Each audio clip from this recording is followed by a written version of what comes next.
and it changes your perspective. It makes you a better person. It makes you understand other cultures and civilizations and other people. It makes you have more sympathy.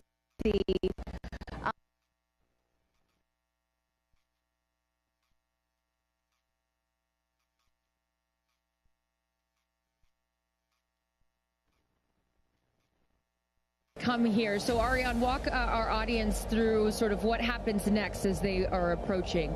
Sure. So they have just driven down the road to space, the 2 miles. They are going to go to the north end of that circle and jump out of their Rivians and take a cool shot, a photo that is, with the rocket in the background. Again, all of this is very tightly choreographed, and we want to make sure that they do this quickly so that they can get back in the Rivians, go back around the circle to the base of the tower. At that point, we're going to get them into the elevator that will take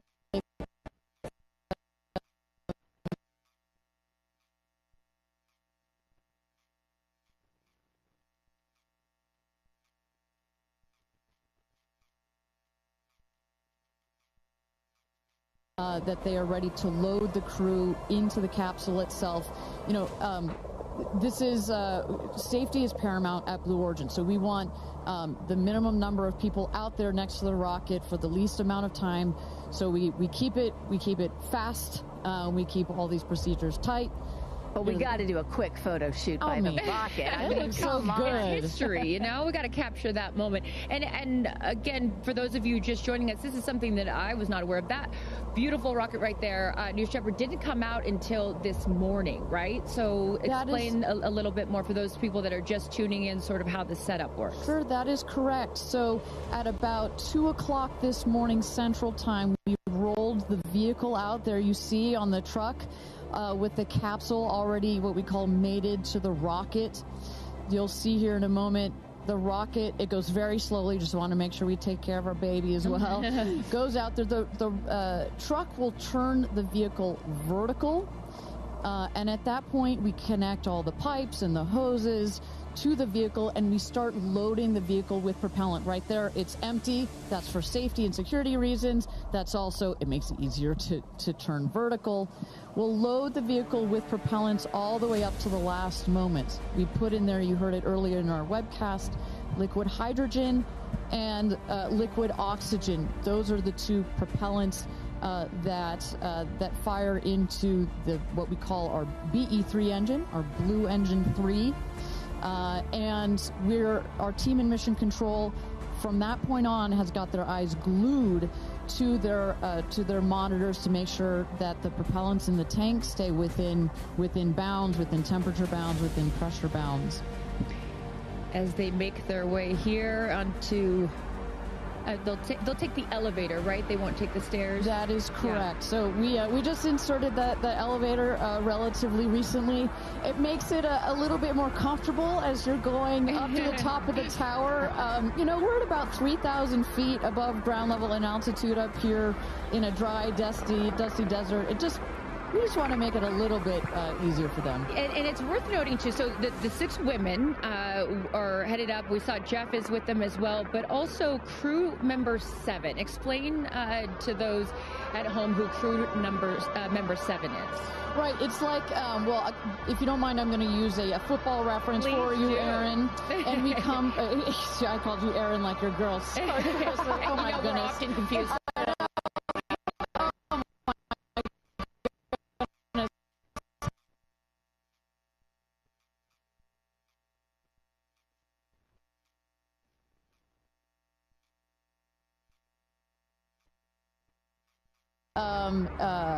The crew member 7 that has been training them, we saw Sarah Knights as the second driver in addition to Jeff Bezos. And then, a little confusing, we've got a second crew member 7 who is going to be on Capcom, or capsule communicator. Today, her name is Laura Stiles. She will be the person that is in our astronauts' ears, communicating with them, making sure everything's going okay, also telling them, hey, this is when you can unbuckle, and this is when you can... That's her right there. That's Sarah Knights right there, exactly. And now we are looking at what? So now the crew, as well as you see Jeff Bezos there, have gone into the safety shelter, and we're going to wait there. You see Sarah Knight on the right. She's going to just communicate with the Blue Origin team that is at the other tower just next to the rocket to make sure that everything is set and sorted for them to do their final load. This happens very shortly here. We clock it at about T-minus 35 minutes, but we'll only do it when we're ready. And in case some of you are wondering what a safety room is or why it's there, it's, again, what Ariane was talking about. You want to keep these astronauts as safe as possible for as long as possible. Of course, they'll be safe when they actually get in the rocket, but just in case anything were to go wrong, we had the chance to go inside this room a few days ago, and it is, I mean, is it a bomb-proof room? Do you want to say that? I mean, it is. It is. And you feel it when you're in there. You're like, oh gosh, now this it is feels real. Yeah. And after going up that elevator, you know, for us, I think that's the moment where we weren't even going into space, and all three of us were like, whoa, okay, it gets real serious. Yeah, but I love the access that we obviously have in being able to see these women before they go up. For those of you just joining us, we are T-minus 34 minutes to launch for NS-31, Blue Origin's 11th human flight. As you can see there, a little live look in as them saying some words before they take off. So I know that we had started to expand upon it and then took a shot of the astronauts. So what will they feel? Sort of walk us through the physical part of what they'll experience, Ariane, once they are in the capsule. So once they're in the capsule and they're ready for takeoff, first they'll hear the engine when it ignites. It sounds like a pop. Everybody, listening will also hear that. It sounds like a pop, and the engine roars. We hold the rocket down for about 7 seconds. Make sure it's all ramped up. And during that period, that can actually be one of the most, frankly, nerve-wracking times, because you start to, if you're in the capsule, you start to see the glow of the flame. And here they come. Here we go. Loading into the capsule. And the significance here of the bell, and I should note before I have you explain that, each crew names themselves. They have named themselves the 6 taking up space, as each one is ringing a bell. And the significance of that is what, Ariane? This is one of our traditions. All astronauts throughout history in various programs have had their traditions. For us, we always want our astronauts to ring the bell. Above there, you see, light this candle. Those were the last words that Alan Shepard said right before he went to space. Alan Shepard, of course, the namesake of our vehicle. He was the first American into suborbital space. And we just like to let the stars know that we've got some people heading their way. Absolutely. As they load in, I will, in my world, we call it an audible here. Just if we have any sound from mission control or anything, I'd love to take a peek at what's going on in there and just give the folks at home some idea of what's happening there. And there we go. There we go. So we don't have sound of it, but we can see all of the brain behind this beast. But I could tell you, Carissa, other than a couple of discussion points on the radio, honestly, it's about this quiet when you're in there. Really? That surprises me, because you would think, like, in a control room in TV, it's a chaos, right? In the best way, but in there, it's quiet. And honestly, chaos is, quite frankly, the last word I would use to describe our mission control. This team, they're working through very specific procedures on a very specific timeline. They've done their own rehearsals over and over again. We also want to keep the communication line open if anything, if anybody's got to call it out. But it is a very well choreographed.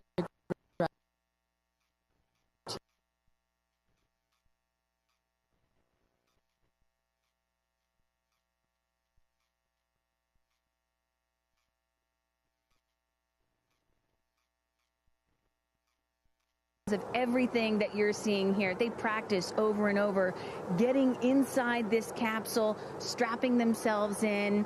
And one of the biggest things that they have to remember to do is when they get those, remember, they only get 4 minutes of weightlessness, 4 precious minutes. They have to unbuckle and then buckle back in at the exact right moment. So those are some of the things that they're learning to do and practicing while they're training in that building right behind us. As we look at news Shepard 31, the 31st mission, the 11th human flight here for Blue Origin. We are T-minus 30 minutes. Carissa Thompson, Kristen Fisher, Ariane Cornell with us, and Tabitha Lipkin at the tower. I am going to be leaving here in just a few minutes. I'm going to go to fallback 3, an area. Then I will wait for the capsule to land. I'll wait for the recovery team to come out and then bring you interviews from each of our astronauts as they arrive back here on Earth. I cannot wait for that. Again, we've seen them load now into the capsule, and I just would love, some more play-by-play, Ariane, of sort of what now this process looks like, as it's all new to me. And for any of you that are also joining us for your first launch, welcome. And now we'll let the experts tell us what's going on. So you saw them loading. You saw them loading into the capsule. They are getting into their seats. They're getting into their harnesses. It's a 5-point harness, so clicking them all in. All right, we're hearing that Capcom right now. Sorry to interrupt you, Ariane, which is short for capsule communicator, and ready to do the astronaut comm check. So let's take a listen. Laura Stiles has the mic.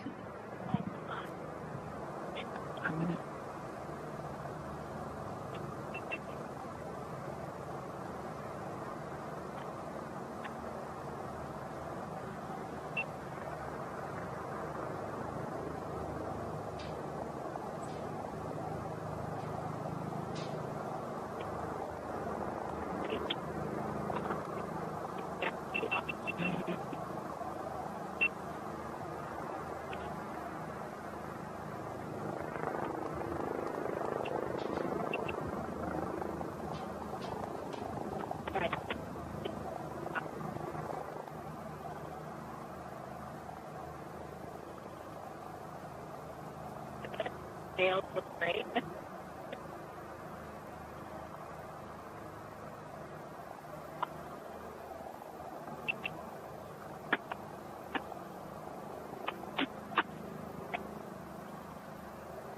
Right.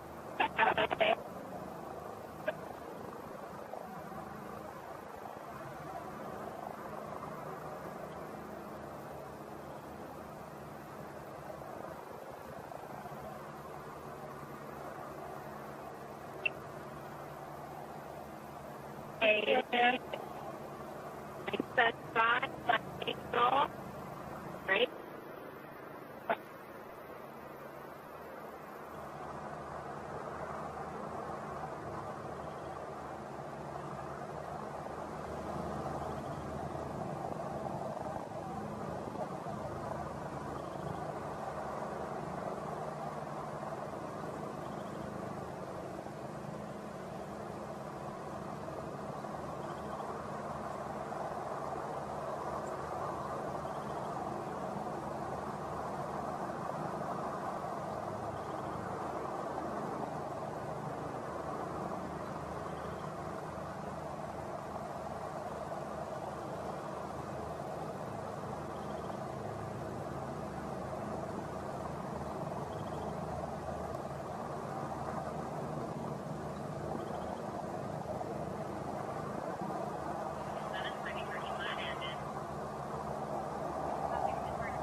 Welcome back, everybody. We are at T-minus 26 minutes and 50 seconds to go until NS-31, New Blue Origin's 31st mission for our New Shepard rocket, our 11th human flight. I'm Ariane Cornell here with Kristen Fisher at the desk. Carissa Thompson has left to get into place for her viewing spot for the launch.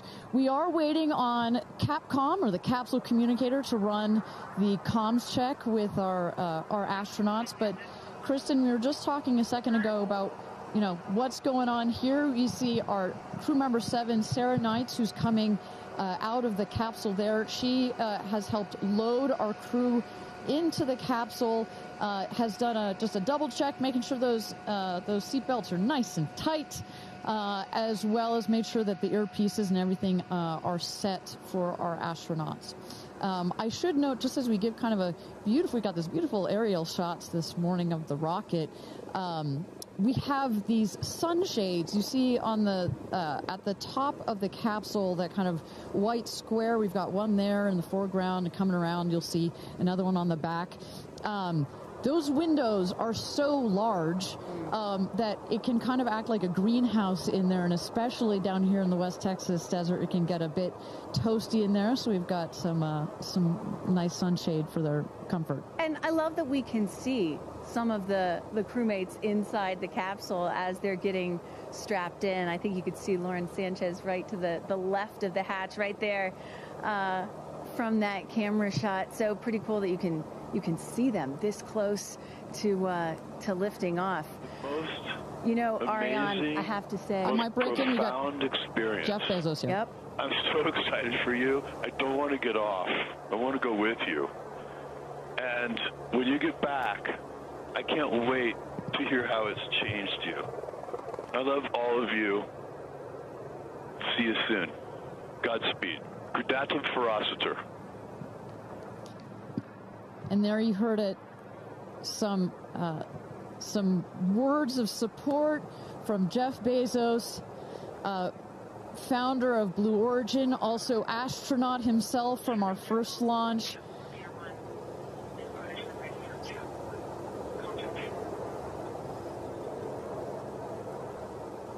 So, of course, Lauren Sánchez is Jeff's fiance, one of her supporters. But as we mentioned before, we've got lots of friends and family that are supporting the rest of the astronauts here. They are out at the viewing tower. Let's turn it over to Tabitha. Tabitha, have you had a chance to chat with some of the family members out there? You know, a lot of friends and family have come out here, and it is an exciting vibe. I am standing by with two women who need no introduction. And Chris, I have to start with you. What is it like to be here, and what brought you all the way out here to this launch?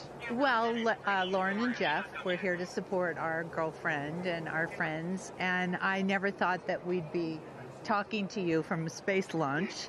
For sure. So this is a really unique experience, and we're just so honored to be here to support them and watch this amazing part of history. And I'm so proud of her. And I just feel like all of the female astronauts that are going to go up today. It's such a big day in history, and it's so empowering, especially my daughter is 7, and just to see something like this. And I mean, somebody said their grandfather was here that's 92, then they didn't even have transportation back then the way that we do now, and now they're going to space. It's pretty amazing. That's Aisha's grandfather. 92 came all the way here. That's where the story, I was like, I heard this story, and you know, he had no airplanes, nothing back in his day. Now he's seeing his granddaughter go into space. That's a beautiful thing. Really incredible. And how does it feel also to be able to share this with multi-generations within your family? It's really something. It's just Kim keeps writing us because she was supposed to be here with us, and she's studying for law school, so she had a big test that she had to take. Again, something I'm very proud of, but she just keeps calling, going, I have such FOMO, tell me every minute of it. So it's very inspirational, and just super proud of the girls, every one of them. And it's a very brave thing to do, and I think it also just says something, like Chloe said, to my 13 grandchildren. Yeah. And what can you say to that too, for your children? Oh, I just think it's really whatever you dream of is in our reach, especially in today's day and age. And dream big, wish for the stars, and one day you could maybe be amongst them. That's so beautiful. And just before I send it back, any last messages to the astronauts before they take off? I think just great luck. Be present. I mean, I'm so excited. I love the messaging that we keep receiving from the staff here at Blue Origin is don't film it through your phones, look through your eyes, be as present as possible. They will supply all the content that we need and to give to our families, but I love just being in the moment. Yeah, same. And we're gonna excited. Yeah, we're so excited. We're going to be in the moment too here. We're going to send it back to you guys at the desk, and we're going to start watching. Love you, ladies. Good luck. Bye. We had no idea that Chris and Chloe were going to be here, and we're about to be interviewed by Tabitha. So that was a nice little treat. They sure look the part, you know. Oh, they're ready for their day out here in Texas. I love it. Yeah, and you know, for those of you watching, we're really in the middle of the desert. We're a solid 2-hour drive from El Paso. And as you were saying yesterday, Ariane, you really get the sense like you start in El Paso and the more you get out here, you do start to feel like you're on another planet. I mean, it's got quite a moonscape, Marscape vibe.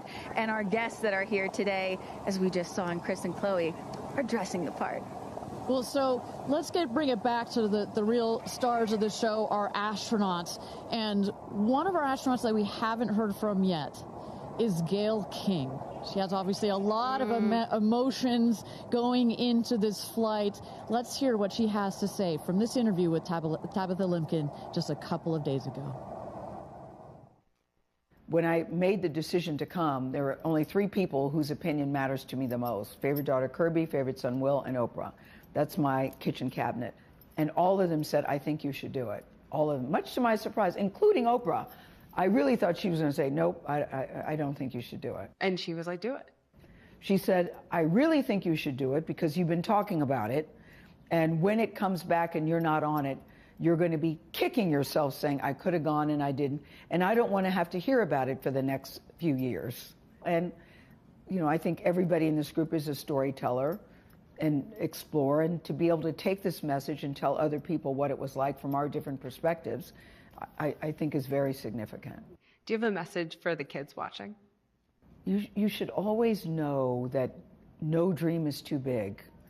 We have someone, Aisha, who was told when she was a kid, your dreams are too big, you need to dream smaller. No child should ever be told that. And so I want people to know no dream is too big. And also, LL Cool J said this to me once, dreams don't have deadlines. Isn't that good? That is real good. Dreams don't have deadlines. I've never forgotten that he said that, and I believe that as well. What are you taking up with you? Oh, I have a bunch of stuff. I have Luca. I wanted one of his favorite toys, so I have a Sesame Street character called Tamir. Tamir is this little black boy with great curly hair, so Tamir gets to go to space. I have a wooden cross that you can hold in your hands. It fits like in 3 prongs. And a stranger came up to me at the airport. She said, I always hear you talk about being a nervous flyer, and I wanted you to have this. And so if you're ever on a flight and you feel nervous, take it out and hold it. So whenever I'm flying, I have this with me. Also, I just noticed, what is this on your wrist? So Jared, who's one of our jib operators at CBS Morning, his daughter, Denise, who's 7, made this for me. And she came into my makeup room and said, I made this for you. Someone else gave me Astronaut era. That's pretty great. Space Sister, Amanda just gave me this. I mean, so I feel that I feel I'm pretty well protected. Absolutely. I will say this, as excited as I am, I'll be very glad when we come back down. I will be very, very, very glad about that. Well, clearly we heard Gayle there and prior to coming down here in Texas, nervous and excited at the same time. But one of the things I like about this is that she just makes it real, regardless of who you are. This is a nerve-wracking experience, and the fact that she's so authentic about it, but also more so, she is stepping so far out of her comfort zone. I think that in its own right is extraordinarily inspirational. I think most people would feel the way that Gayle is feeling right about now. If you're about to launch into space. One of the things that I find so refreshing is that, back in the early days of human spaceflight, you had the Mercury astronauts, and they were all white male military test pilots, and they all had to have the right stuff. You could never talk about nerves or being nervous or your feelings or stuff like that. That was the wrong stuff. But now, in 2025, it is the right stuff to be like Gayle King and talk about those concerns and fears and excitement that you have before launching into space like that. And that really shows you just how much the human spaceflight experience has changed over the last half century or so. And that really is what today is all about. I know there are some people watching this or who have heard about this who are thinking, why should I care about people going into space, Katy Perry, a famous pop star. Why should I care about that?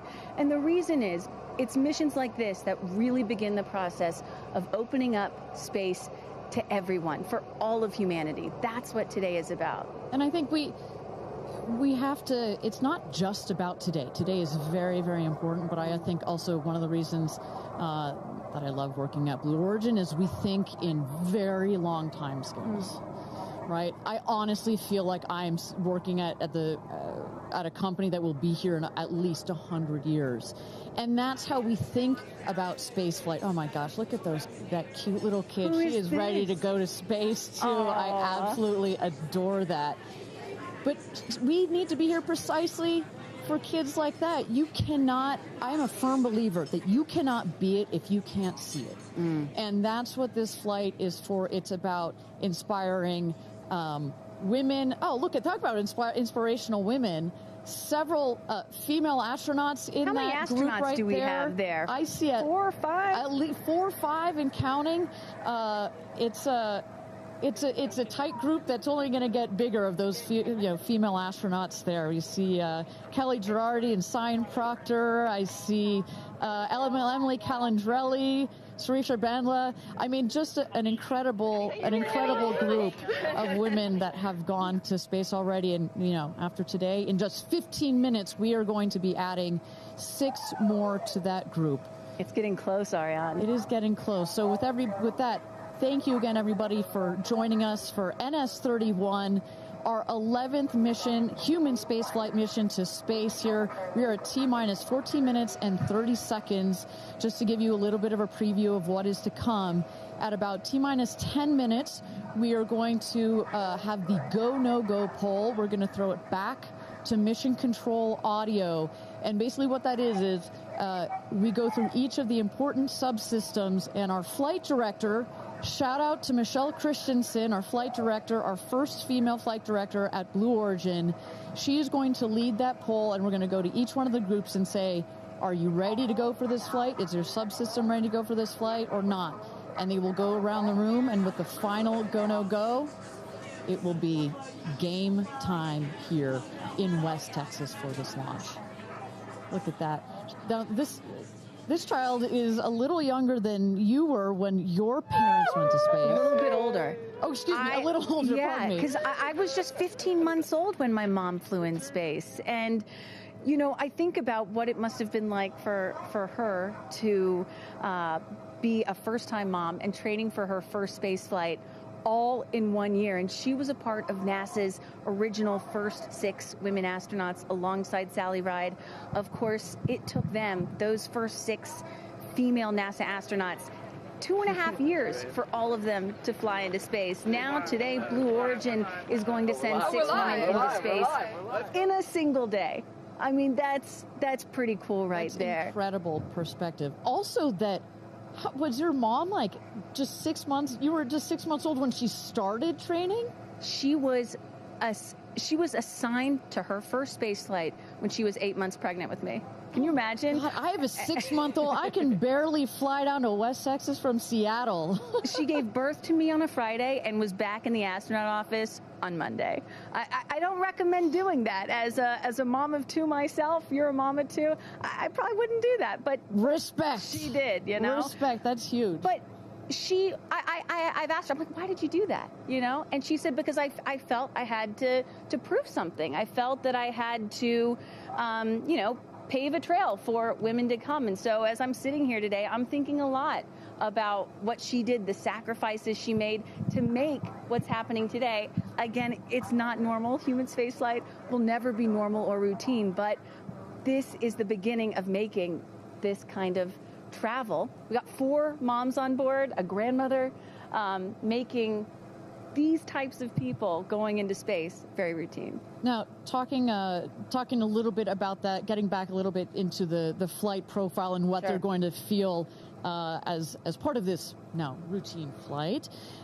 So the 6 astronauts are currently in the capsule right now, all strapped in, ready to go. Their audio is working. We are waiting for the T-minus 10 here for the go-no-go poll. At T-minus 0, you guys are going to, all of us will hear the pop. That's the ignition of the BE-3 engine. It holds down the rocket for about 5, 6, 7 seconds. Inside the capsule, they'll start to see the glow of the flame, and then they will lift off. They will take off. They are in a somewhat reclined seat, and they'll start to feel the G-forces on their body. And so kind of like sitting in a car that's accelerating, it pushes you back against the seat. That's the same here, except they're going up.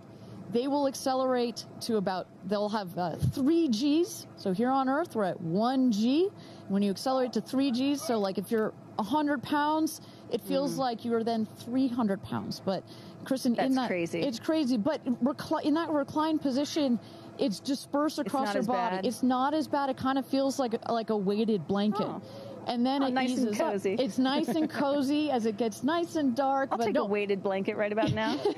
But they're not. Don't worry, it's going to get nice and dark, but there's no sleeping on this. They are going to have the most incredible view out of those windows. The capsule will separate from the booster. That's when they're going to feel weightlessness. They'll get the about 4 minutes to unbuckle, enjoy the weightlessness, enjoy the insane views out of those windows. They'll buckle back in, come back through the atmosphere. That's actually when they're going to have the peak G-forces. They peak at about 5 Gs. Which is kind of counterintuitive. You wouldn't think that you would feel the max G-forces on the descent, but that's when you do. But that's when you do, and it's kind of like, because you're coming back through the atmosphere, right? It's thin up there. You come back through the atmosphere. It's thick. It's kind of like diving into a pool. It kind of goes spoosh against you at 5 Gs, but then it eases back up. And we deploy the parachutes, and they come floating down at about 10 to 15 miles per hour for a nice soft landing here in the desert. At the last second, there's an air cushion that comes out. Go. Booster. Here's gonna go, Paul. Go. Ground. Go. Inco. Go. Safety. Go. Capcom. Go. Engineering. Go. This is the flight director. New Shepard is go for launch. Booster, commence terminal count. Protocol flight. Yeah, baby. Go for launch. My favorite words. It's getting real. T-minus 8 minutes and 51 seconds. Until our 11th human space flight, the first all-female crew flight to space. All 6 of our astronauts are loaded in the capsule, waiting for just 8 minutes and 30 seconds to go here. Now, Kristen, we just kind of walked through the flight profile, what it's going to feel like for our astronauts. Oh, we got Carissa up on the tower to chat with more friends and family. Carissa, who you got out there? I don't need to introduce the incredible woman. I don't need to introduce the incredible woman next to me, who is a ray of sunshine. Oprah, you are wearing yellow because Gayle's call sign is sunshine. Yes, right. And all of us, the whole family is wearing yellow today. And I, you know, we've been friends. It'll be 50 years next year. We've been friends since we were 21 and 22. And I have never been more proud of my friend than today. Never been more proud, because this is bigger than just going to space. I mean, I think for her, who anytime we're on a flight, she's in anybody's lap if there's the slightest bit of turbulence, has like real anxiety flying. And this is overcoming a wall of fear, a barrier. It's I think it's going to be cathartic in so many ways for her. She told us that she was surprised that you told her to do it. Why did you want her to do this? Because I think life is about continuing to grow into the best of yourself and the fullest expression of yourself. And I think that this is one of the most fullest expressions you can possibly have. And I know that I felt deeply that she would regret it.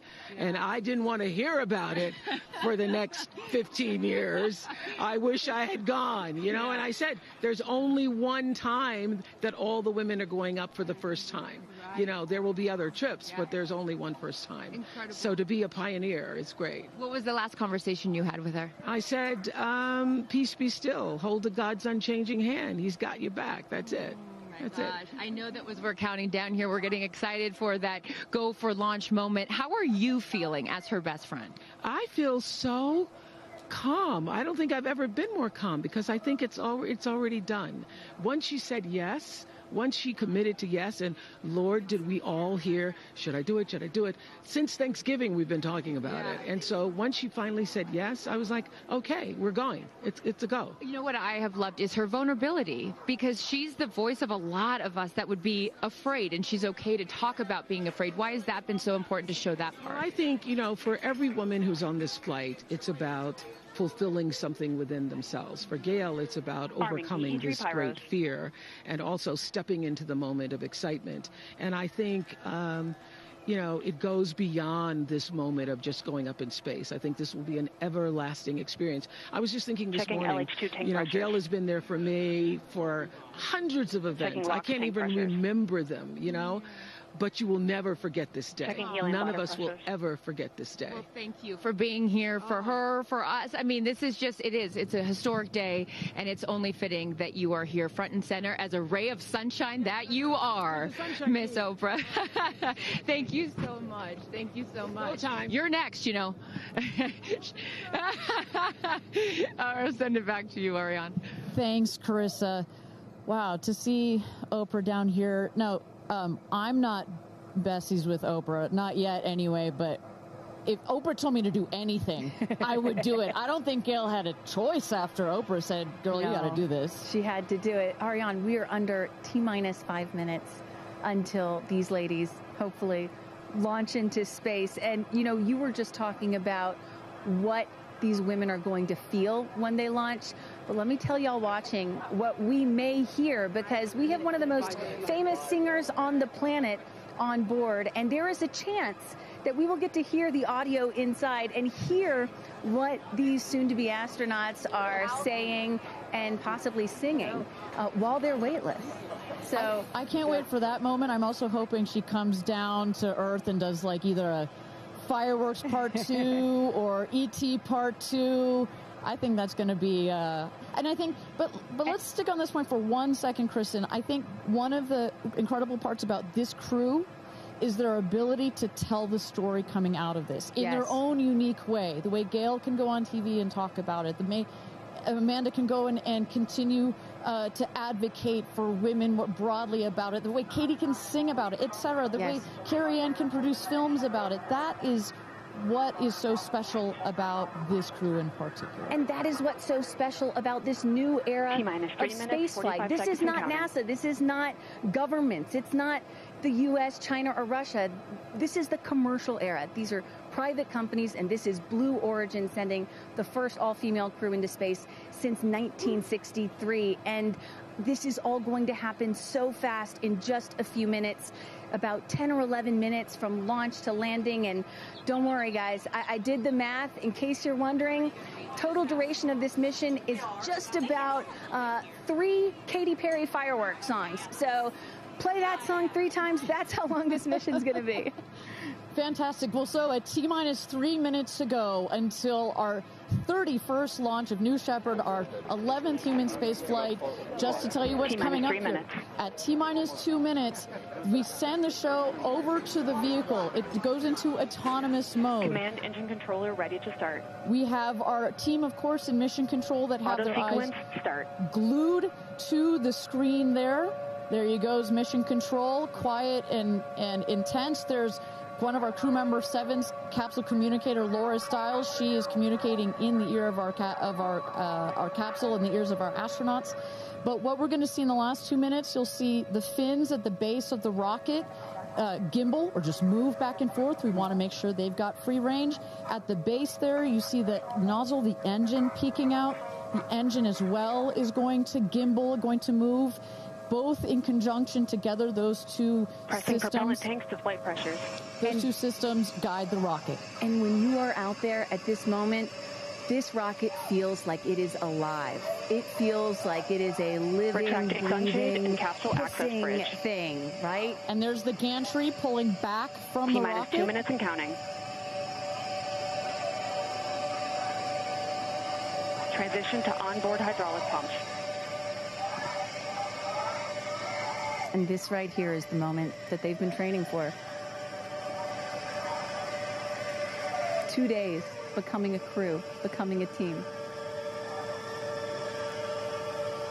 after you go through an experience like this, it's more than a team. It's almost like a family. You are so tight to go through something as intense Executing as this. aft fin built-in test.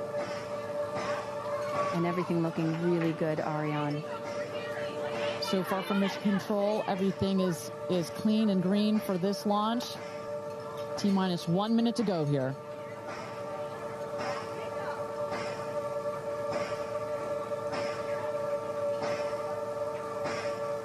Engine thrust vector control built-in test in work. Vehicle is now on internal power. So in a moment here, we'll see those, what they call the bit checks, the built-in test checks. As you mentioned, Kristen, inside the capsule, you know, as you said, this is like a bridled beast. This thing wants to take off. Switch to onboard helium. Here we go. Good luck and Godspeed, ladies. We're cheering you on from Let's planet launch Earth. this Thrust rocket. termination system is armed.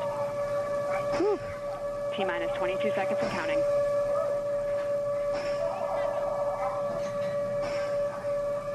Guidance internal. T-minus 10, 9, 8, 7, 6, 5, 4, command engine start, 2, 1, ignition.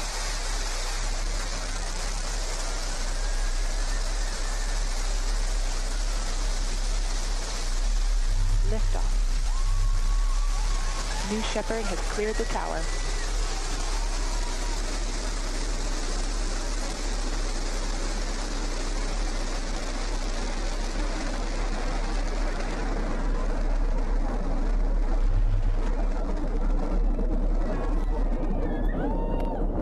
Flight. 6,000 feet climbing.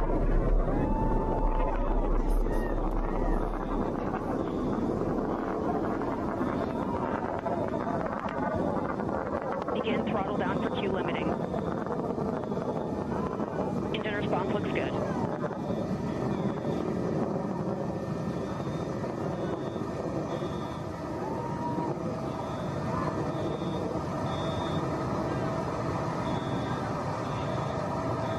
Max Q, maximum dynamic pressure. Mach 1, vehicle is supersonic.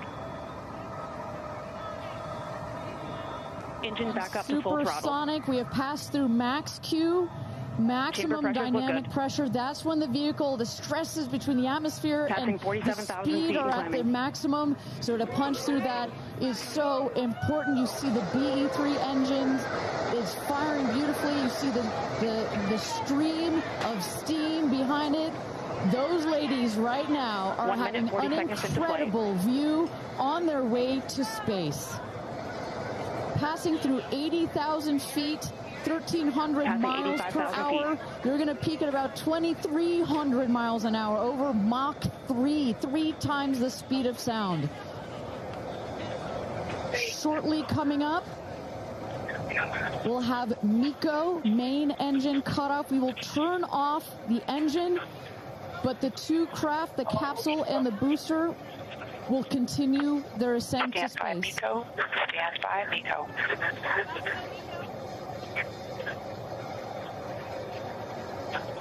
And our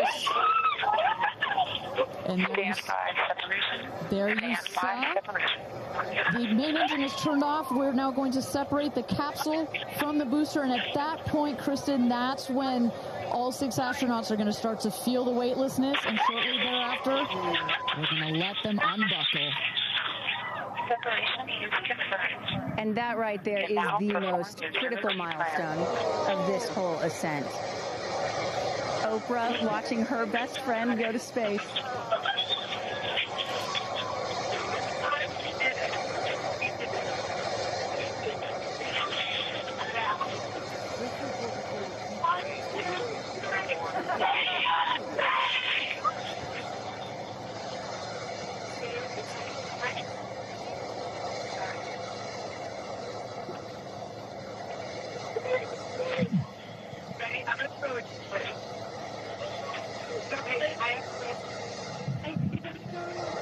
And the two craft is separated. it up there. Put it up there. 328,000 feet, 100 kilometers.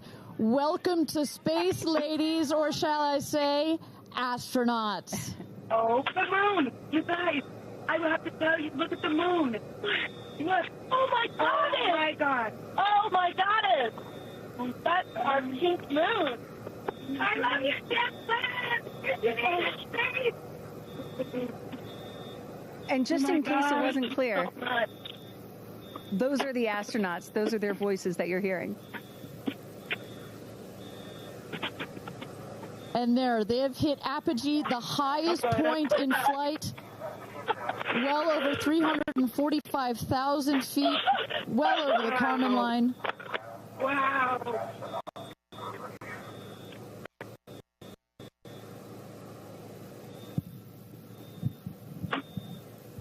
And at this moment, the astronauts have unstrapped from their seats. They are floating. They are weightless. They are experiencing zero-G for the very first time in their lives. And Katy Perry did say that she was going to sing in space. I'm waiting for it. Waiting for it. 1 minute warning. 1 minute warning. So that is Capcom indicating a 1 minute warning for our astronauts to take in those last views before they get buckled back into their seats. At this point, both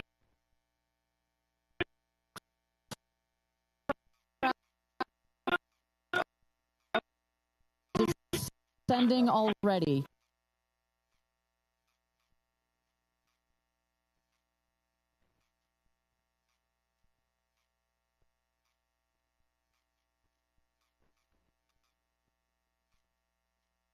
Oh my God, guys, wow, so peaceful up here.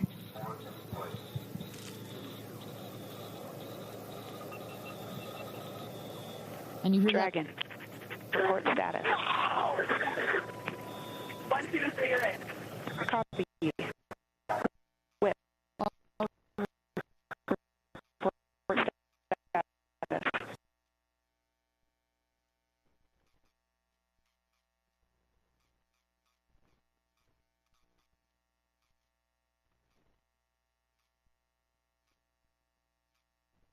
the rocket will beat the capsule to its landing spot just 2 miles north of where it's taken off from. At the top of the rocket, you see a couple of fins that have popped out.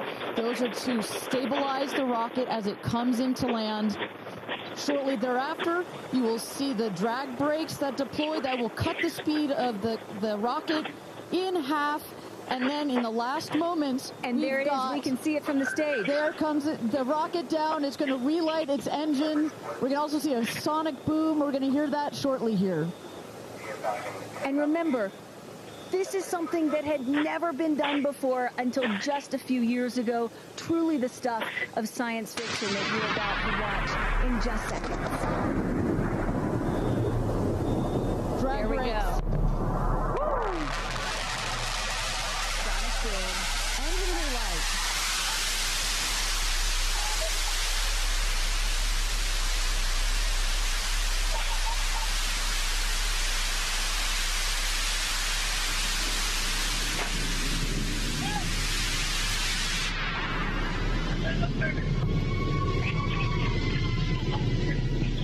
And booster touchdown. Welcome home, New Shepard. Picture perfect landing right there. Picture perfect landing. Right on target. See that dust kind of creates this dramatic cloud that reveals the beautiful rocket that has just taken these ladies up to space and back. And I love the echo across the mountains. Is that what I was hearing there? That's what nice you were hearing. You heard the sonic boom, then you heard the engine relight, and all of that reverberates in this big, beautiful valley in West Texas. Stand by drogues. Stand by drogues. All right, shortly here we're waiting to see the drogue parachutes deploy from the crew capsule. Those are like the guide parachutes. There we go, the drogue parachutes. Just free falling right there until those drogues came out. And then next will be the main parachutes that get pulled out. Hear that screaming inside the capsule? And all 3 parachutes reefing, and they will slowly inflate,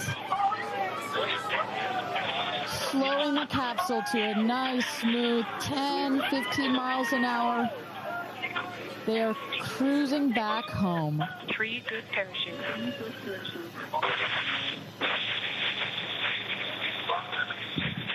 And I tell you, Kristen, from having gone through all of the simulations, I have gone through all of the training. They put you in the capsule that simulates all of this, including the sounds, and when you hear the motors of the parachutes pop out, that is the best moment in flight. Because I know Blue Origin does everything they can to make this as safe as possible, and y'all have an impeccable safety record, but it still has to feel really good when you know that you're coming back to Earth with those parachutes fully deployed.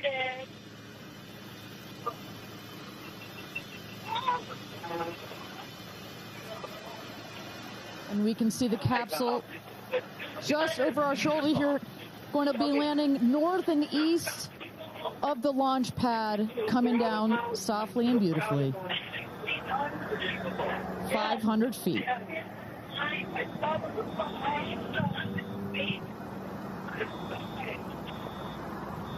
And you will see a puff of smoke when it touches down, a puff of dust. That's normal. A puff of dust, last milliseconds, air cushion that will kick up the dust. It's a very soft landing despite the sporty perception. There it is.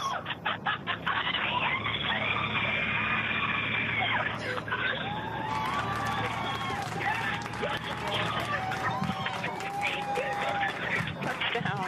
Congratulations and welcome back to Earth. Do status check. Double shot.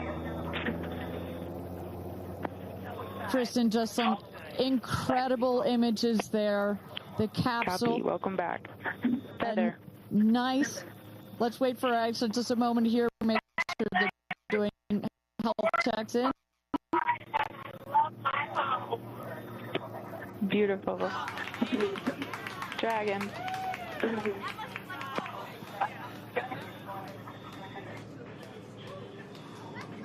Yes, and as you heard it there, everybody seemed to be just as ecstatic to be back here, back on Earth. Everybody appears to be fine.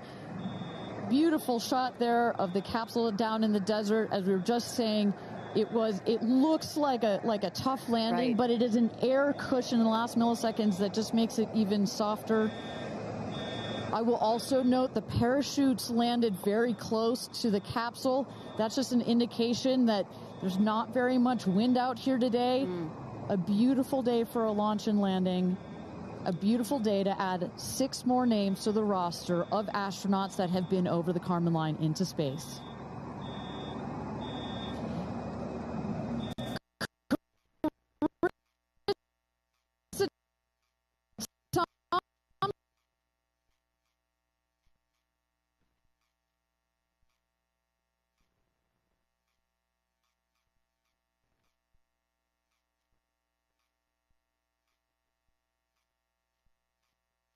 You saw Oprah's emotion, Orlando Bloom, as I was walking into jump in the car to go meet everybody and recover, he was like pretty good. So I can only imagine how these astronauts, now that we can officially deem them astronauts, are going to feel. I can't wait to get their reaction. We are headed out there now. I will check back in with you as soon as I have them.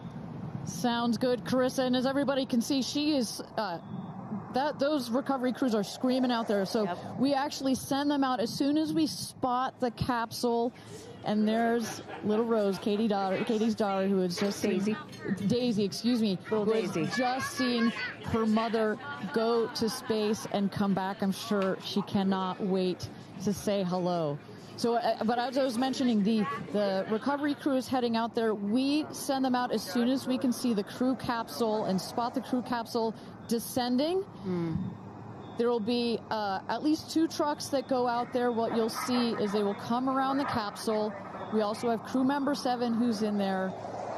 She will run out, go around to each window, make sure that each astronaut is fine, and the recovery crews will safe the capsule before we exit the astronauts. You know, it's hard to pick a favorite moment, right? Launch, landing, it's all good. But the moment coming up might be my absolute favorite, right? It's the moment the recovery team gets out there, then all the friends and family, and we get to see the astronauts emerge from the capsule, and we get to hear what they thought from the last, 10 minutes or so that they were up in space. And I think one of my favorite things that I've ever seen in covering space, certainly with Blue Origin, was that moment for William Shatner, Captain Kirk, as he emerged from the capsule. And this is exactly why you want to send people that are not just professional astronauts into space. What he said was so moving that day. 100% agree. But it's not just the astronauts that are here that are being moved by this event. We've got Tabitha that's with some of the friends and family out there. Tabitha, give me an update from the viewing platform. I mean, not a dry eye in the stand, I tell you right now. Chloe, I just want to know from your perspective, that moment, what was it like? I don't think I realized how emotional it was going to be, and I literally had chills all over my body from the second it launched until the moment I just saw it land. And it's sort of hard to explain, because I don't think you would be that emotional, but it's incredible. It takes your breath away. And I feel like I have all this adrenaline and I'm just standing here. Right? It's very true. Same. It's really, first of all, we're so thrilled that the girls are safe and everything went so well. And so that's a relief because, I'm sure there's a lot of nerves up there, but to hear the girls screaming and having such they said they saw the pink moon. Yeah. I heard the audio. I was like, that is the coolest thing. So I cannot exciting. wait to get the footage from inside and to to see hear. that. I want to hear every little emotion that they had, and we can't wait to see the footage from inside. What are the chances? The pink moon, the rocket launch. It's so exciting. It's a great day. It's been a pretty phenomenal day. So when are you guys going up is the real question. Oh my gosh, I don't know. But this made it a little more enticing, I will say. But I don't know. But I've learned to never say never. Right. That's right. So you can go on behalf of the rest of us, but I think we all drag you off of the tarmac before we let you go up. But, I like you being an observer. Okay. Yeah. Well, we love being able to share this experience with you, and thank you for sharing how you feel out here with our audience. So it's been really, really incredible. So yeah, the motion high, but it's so exciting. On spot there. Chloe and Chris, are you guys going up? Keeping up with the Kardashians in space. We're waiting for it. That's the all lady launch. Well, thank you so much, Tabitha, for that. And you could see that, you can hear that, you can hear from Tabitha. Even she is emotional and has tears in her eyes. When you're down here for one of these launches, and Carissa, when we get her back up,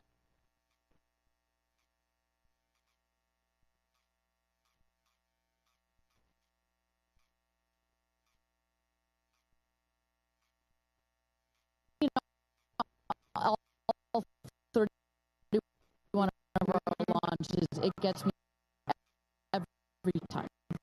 Well, anytime somebody says, I don't get it, what's so exciting about space? Come to a launch.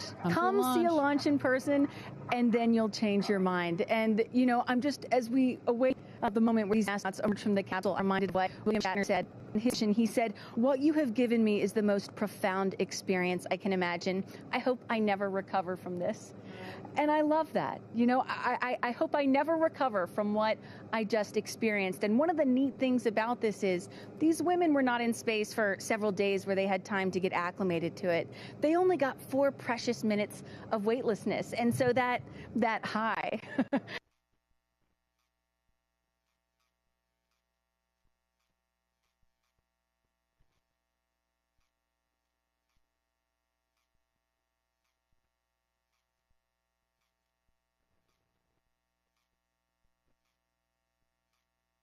You see there some of the friends and family have already started lining up there, while the recovery crew, you've seen some images. As I mentioned, they're safing some of the systems on the capsule. We want to release all of the excess air and gas that created that nice air cushion. We'll remove the parachutes, make sure nothing gets tripped up. Also, we reuse those parachutes. And then crew member 7 will take the stairs up to the hatch. It's like a good 3.5-ish feet off the ground, so it just makes the getting out of the capsule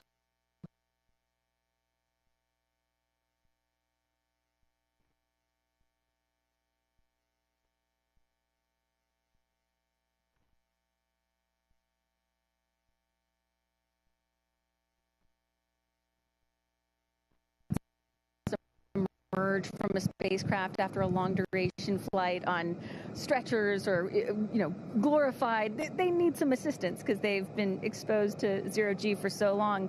Not these astronauts. They're not going to need any assistance. That's one of the beauties of a suborbital spaceflight. You feel great. You don't have to deal with space sickness, right? Exactly. And that's, to that point, this flight, because you're basically going straight up and then over the Kármán line and straight back down. Some astronauts, I think you had mentioned your mother may have experienced a little sickness up there. You don't in this one because it's just once up and once down. And you get that nice zero G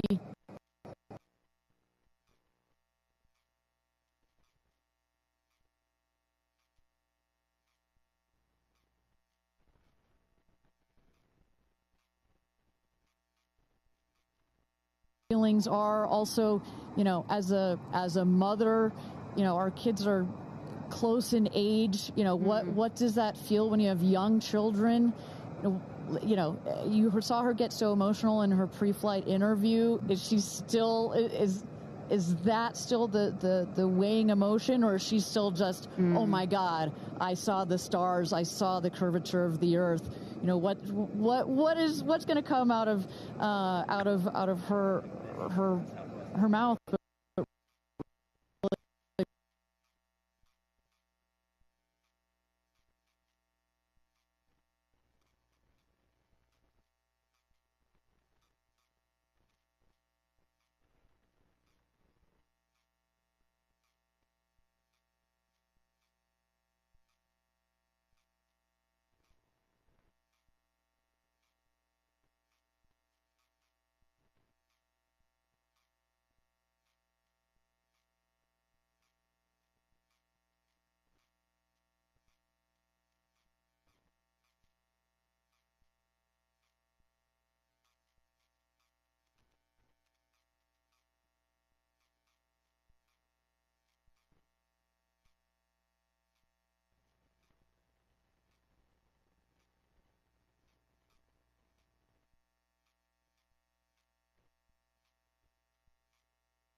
It's on purpose. There were many meetings with our founder, Jeff Bezos, where our engineers brought him some windows. He said, nope, make them bigger. They come back. Nope, that's nice, but make them bigger. And what you get here, why is that so important? So many of our astronauts have said, when I got on my seat, I looked at outside my window, and I turned around and I looked at the other 5 windows, and my brain created a panoramic view, a panoramic photo of it, because so much of the capsule is windows, and it makes for just an incredible experience. Sarah. You good? Okay, here we go. Yeah. Here goes Jeff Bezos to open the hatch. Oops. She didn't really close it again. Come on out, guys.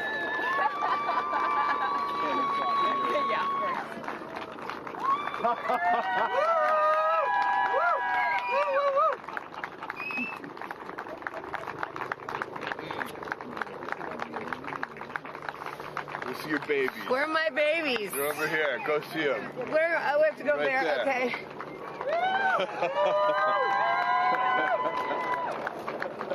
Katie! Woo!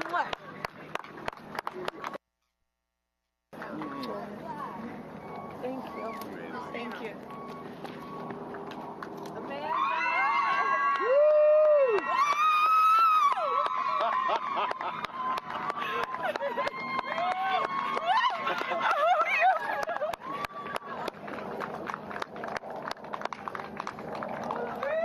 Aisha!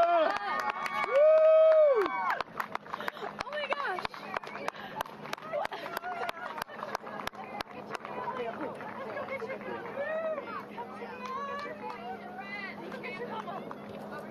Gayle!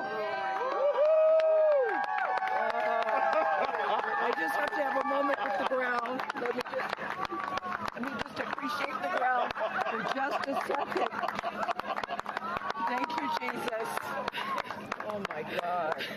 That was amazing. Gayle. That was amazing. Oh, I'm so proud. So proud of you. Oh, there we go.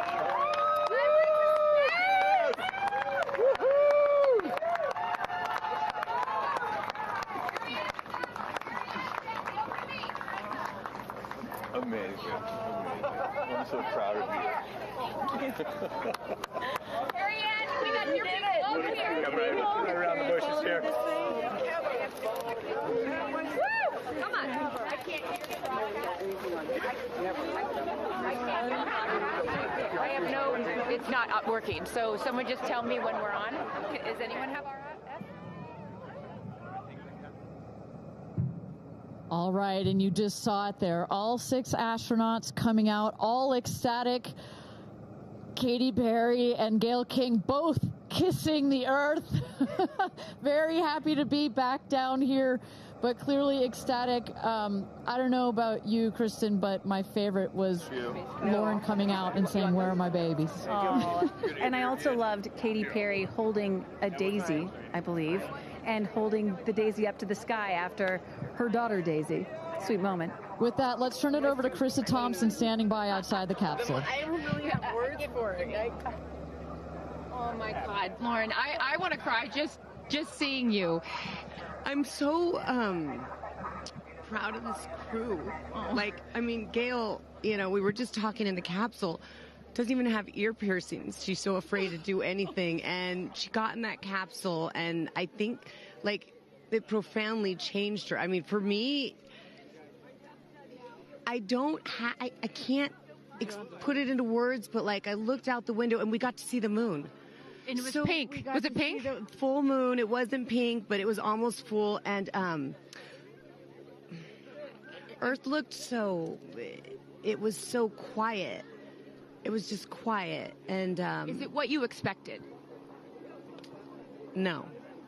Better. Yeah.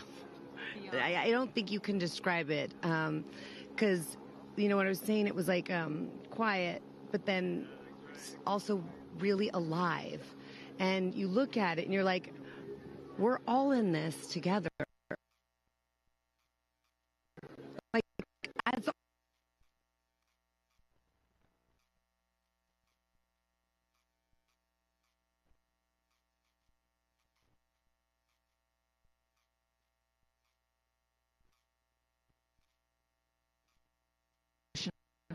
joy. complete and utter joy and gratefulness. Like, it makes me want to come back and just hug everyone and be like, oh my God, we're in this together. Like, that's what this is. And Jeff had told you that it will change you more than you know, and I know you're only a few minutes removed from the capsule, but I can tell so already. Emotional. Yeah. Oh. To be this I did. I'm like, I don't cry that often. So I didn't expect to be this emotional, but it's also all the love that was in that capsule and all the heart and the feelings and all the things, and like seeing Jeff before I left, I just went, like.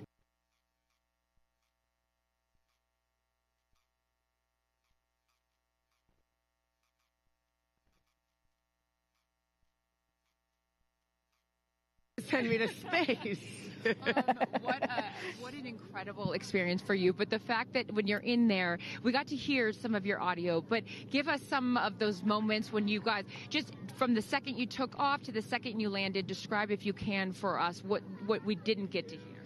It was a feeling of joy and camaraderie. It was a feeling of gratefulness. It was a feeling that we're doing this. And, you know, Alan Shepard, I told you about this, did this same exact flight. And he became the first American in space. And 6 women just did the same flight that he did it.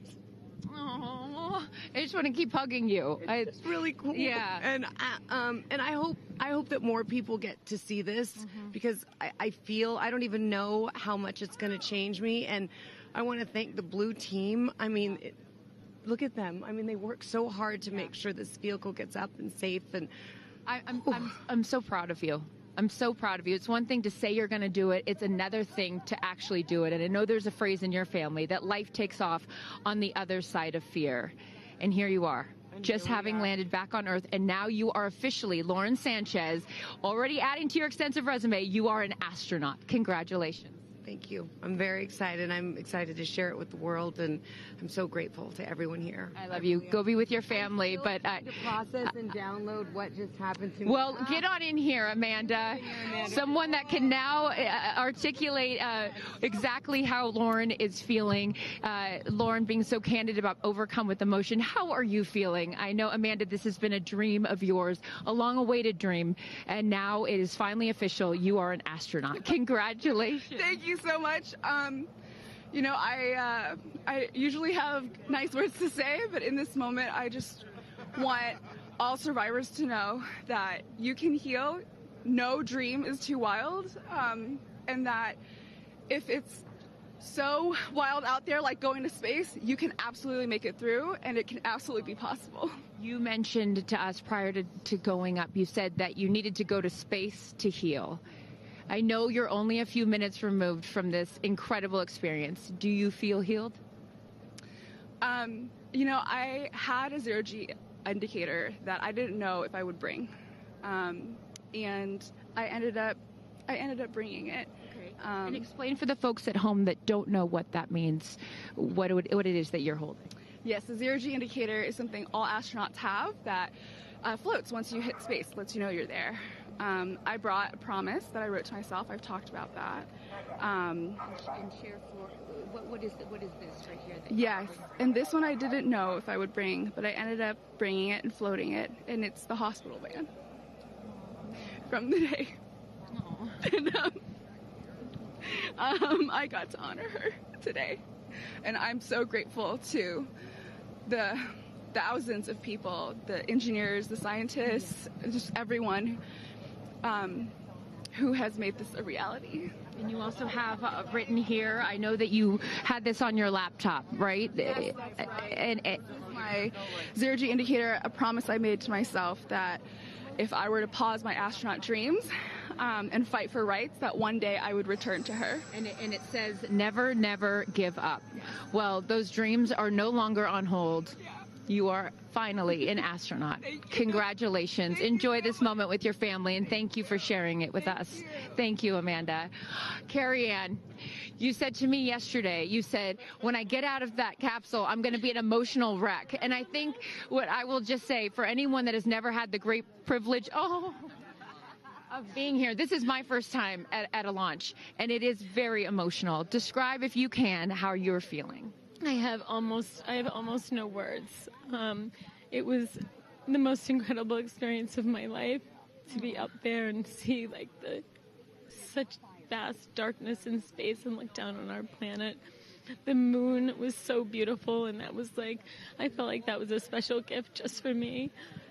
I'm so sorry. No, don't apologize. Are you kidding? You just went to space. You just went to space. This is it. Down and like knowing that everything, like everyone I loved was standing down there looking back up at me, and I just hope that these types of experiences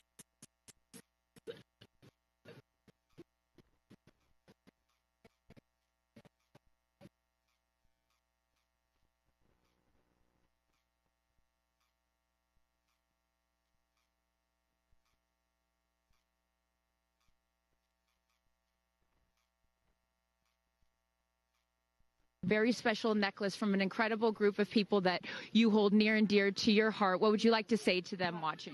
I'm wearing a few necklaces today. My dear friends threw me a blast-off party and gave me this feather, which obviously represents the Blue Origin logo, and it felt so special to have it close to my heart and in space with me, and I feel like it helped me take all of them with me on this journey. Yes. Well, I will let you go enjoy this historic moment with your family, and thank you for sharing it with us. Congratulations. You're an astronaut. Thank you. Gayle, get on over. I'm still floating. I can't believe it. I cannot believe it. I'm so proud of you. And I know that I speak for the collective, because you have been so honest. You've been so vulnerable. And I spoke to your best friend prior to you taking off, and I asked her why it was so important for you to do this. And she said, she said, so she didn't have to hear you say, I wish I would have done that. That's so true. But now, Gayle King, you are officially an astronaut. How do you feel? I still can't accept that word, but I will say I can't even believe what I saw. When somebody calls this a ride, this was not a ride. What happened to us was not a ride. This was a bona fide friggin' flight. And our instructor, we were so well prepared. So every noise we heard, we knew. But the flight instructor said that I am her best success story. Why? Because she's never had somebody go through the course who's terrified of flying. Everybody who's gone through the course is somebody that it's been a lifelong dream. They wanted to do it. So she said, I'm her best success story. I'm so proud of me right now. I still can't believe it. I still can't believe it. I was just going to say, prior to the launch, you said that you would be so proud of yourself if you went through with this. Yes. And you did. What was the best part, Gayle? It's oddly quiet when you get up there. It's really quiet and peaceful. And you look down at the planet and you think, that's where we came from? And to me, it's such a reminder about how we need to do better, be better. Do better, be better human beings. And what do you mean by that? Processing.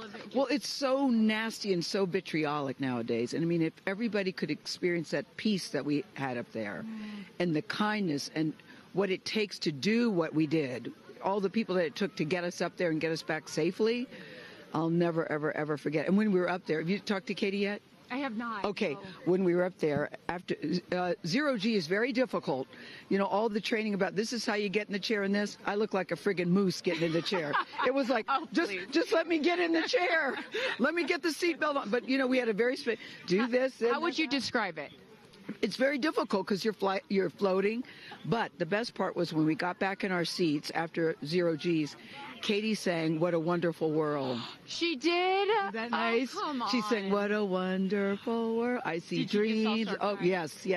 Oh. Because we'd been asking her to sing all the time, and she wouldn't. And then, because everybody said, sing roar, sing fireworks. And she said, it's not about me. I wanted to talk about the world. Wow.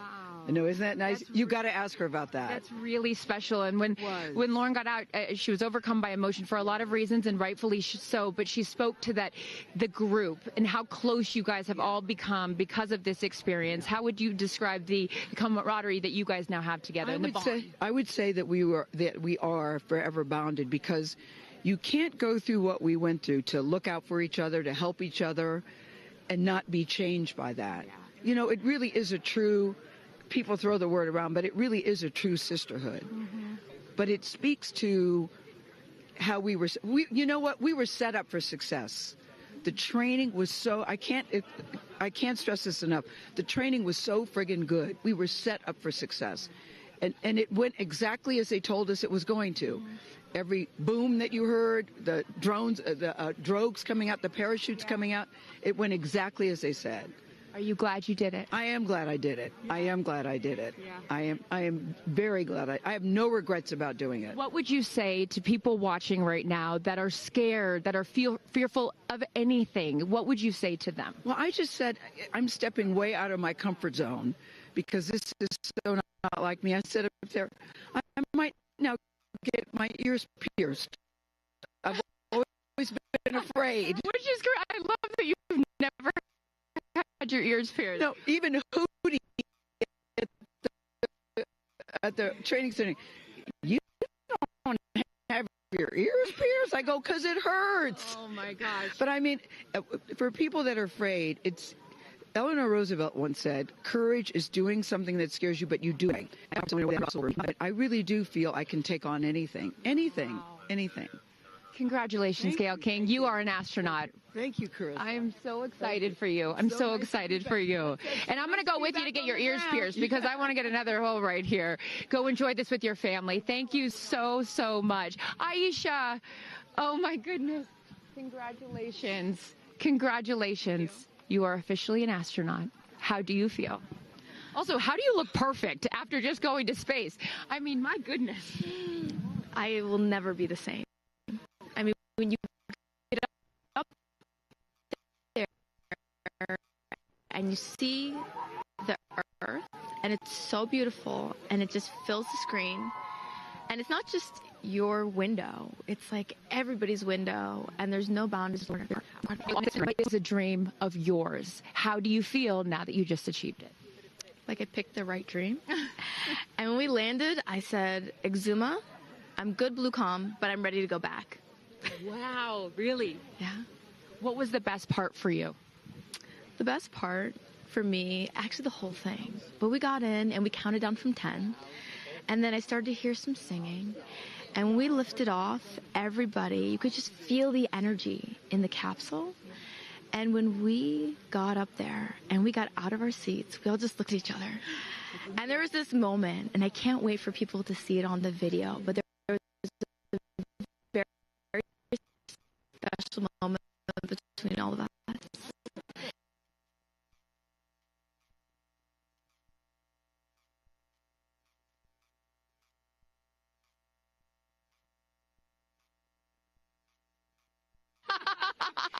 Oprah has a way of making us all feel just a little bit more at home and a little bit calmer. I know your father is watching down on you, and he is your angel. What do you think he's thinking right now in heaven? I think he was like, woo! To have the opportunity to have flown his star in my flight bag and to have a perspective that very few people get to have of Earth, I just feel a renewed connection to everything in life and where we are, and I can't wait to go back out there and pour what I've learned into the world. You have given so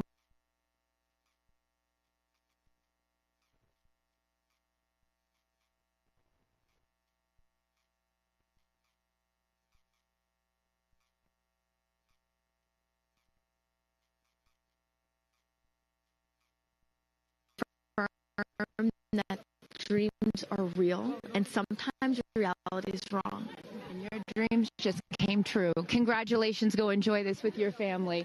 Thank you for sharing your experience with us. Katie. You are ruler of the group. No, you are not. I'm crying. I'm going to tell you something right now. You are officially an astronaut. Thank you so much. How do you feel? I feel super connected to love. So connected to love. I think this experience has shown me you never know how much love is inside of you, like how much love you have to give, and how loved you are until the day you launch. We had these incredible shots of Daisy watching you as the rocket, it'll make me cry, as the rocket's going up, and she was so proud. Just kept saying, "Mommy, Mommy." And I know you'll feel the same way when you watch it. And you brought a real life Daisy. It was important for you, not only because it's your daughter's name, but why else was that important to bring it? Daisies are common flowers, but they grow through any condition. They grow through cement. To me, God's smile, but it's also a reminder of our beautiful earth and the flowers here and God's smile and the beautiful magic that is everywhere, all around us, and even in a simple daisy. So to really appreciate it and remember it and take care of it and protect it. Gayle shared with us the song that you sang when you got up there.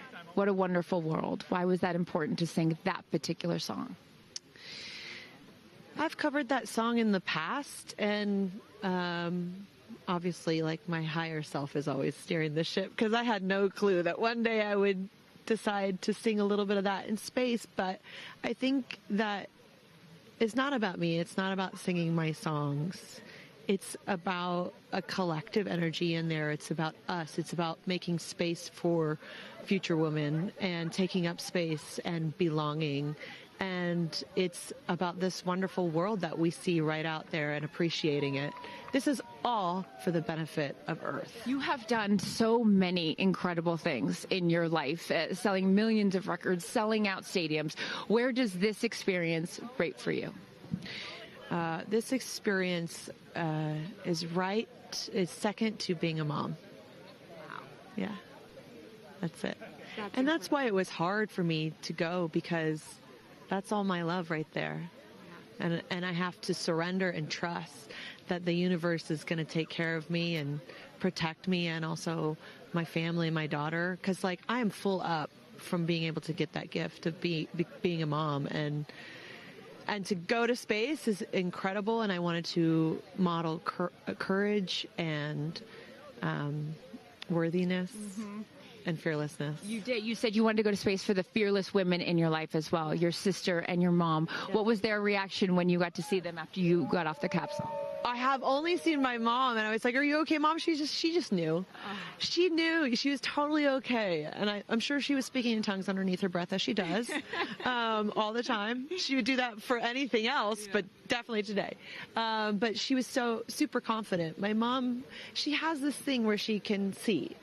I mean, even down to the name of, like, the capsule being tortoise. I know you spoke to all of your fans about that the capsule's named tortoise, the feather on the side, that, you know, the symbol of Blue Origin, all of those gave you confidence that this was the right thing for you to do, correct? Yeah, because I just asked for a sign from the heavens, from my angels, and they're like, well, here's the feather, which is what your mother calls you, and if that's not enough, the capsule's named Tortoise, which is the second nickname that your mother calls you. And I'm like, okay, I'm going. Yeah. I got the message, and I'm gonna get the message. Before I let you get back to your family, I just have to ask you, describe for us, because you're so brilliant at putting, you know, words together and describing moments that we can all appreciate later. How would you describe the moment when you took off and then the moment you landed? The moment, I mean, it is the highest high, and it is surrender to the unknown, trust, and this whole journey is not just about going to space. It's the training, it's the team, it's the whole thing. I couldn't recommend this experience more. This is, like, up there with all the, you know, different tools that I've learned in my life, from meditation to the Hoffman process. This is up there because what you're doing is you're like really finding the love for yourself, because you got to trust in yourself on this journey. And then you're feeling the love when you come down, for sure. And you're feeling that strength. So I feel really connected to that strong, divine feminine right now. By the way, you're such a badass. I love that the month of April, you're like, I'm going to space and I'm launching my tour. I mean, it's really incredible. Now I know I'm asking this question for your fans. Will you write a song about this experience? Oh, for sure. 100%. And not only that, I got to reveal my set list for the tour on a butterfly. How apropos. Incredible. Just flying in space. I don't know if anyone's ever done that before, so I'll just Well, there's a lot of things that you have done first. You are now officially an astronaut, and let me just tell you, on behalf of everyone here at Blue Origin, our webcast, and everyone, all of these individuals that put this incredible thing on, congratulations. Thank you so much. Thank you for sharing your experience. Is that a 10 out of 10? That's my review. 10 out of 10. You definitely go for it. 10 out of 10. Thank you, Katie. Congratulations. All right, you guys, so many fun moments that we'll continue to see as we get the footage. But I'm going to send it back to you and let these incredible astronauts enjoy their time with their friends and family. Thank you so much, Carissa. Wow. Kristen, I mean, 6 inspirational women in their own right. Eloquent. I could not be that eloquent coming down from space. You know, you heard Katy Perry saying 10 out of 10, but number 2 experience only to being a mother. What were some of your takeaways from what we just heard? You know, Gayle King used the word sisterhood. I'm feeling the sisterhood today.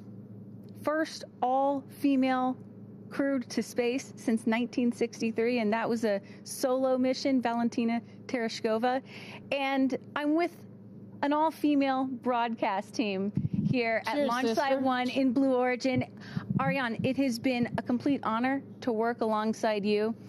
It has been such an honor to watch all of the things that these women and their loved ones have said about what this experience means to them, because I am a firm believer that if you don't understand why people come out here to watch a space flight, it's just because you haven't seen a launch yet and you haven't been a part of this experience. And I truly believe what we witnessed here today is something that will continue to open up spaceflight and this experience for all of humanity and our little ones at home. 100%. You know, I said it earlier, you can't be it if you can't see it. And to see these 6 women go up and the roles that they have played before, but I can't wait to see the roles that they play afterwards in their way of telling this story for the world to hear, to experience, to see. This is just the beginning. So I want to give a shout out to them, because as you saw, that is coming out of your comfort zone, whether you wanted to go to space or you're like Gayle and you didn't anticipate it. Thank you for trusting yourselves and to their families and trusting their loved ones with Blue Origin. We are very proud to do that. I'm so proud of Gayle King, too. I wonder if she's still afraid to fly on airplanes after flying to space. Have we cured her of her fear of flying? I don't know. We've cured her for getting her ears pierced. So there we go. Baby we'll take steps. that one. Let's start with that one after this not so baby step. Aw. Look at that beautiful shot. And now the party starts, right? Can we pop some champagne and celebrate a little bit later? Let's do it. It's only 9:20 a.m. It's not too early. 5 o'clock somewhere, baby. All right. What an incredible day. Just for all of us, for our astronauts, for our Blue Origin team. It was an honor to fly you to space. And if you would like to follow in the pioneering footsteps of these astronauts and purchase a seat to space, visit blueorigin.com and click Fly to Space. Your own journey to visit the Kármán line is much closer than you think. If you'd also like to purchase a mission patch to commemorate today's launch, head to Blue Origin shop for patches and much, much more. For Kristen, Carissa, and Tabitha, I'm Ariane Cornell. Thank you so much for joining us. And until our next launch, Gradatum Ferociter.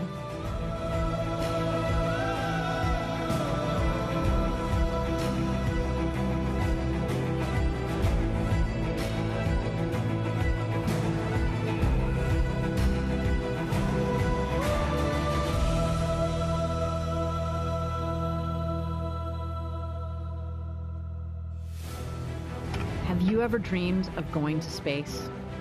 A once-in-a-lifetime journey is closer than you think. To book your flight, visit blueorigin.com and click Fly to Space. Tell us as much as you can about yourself.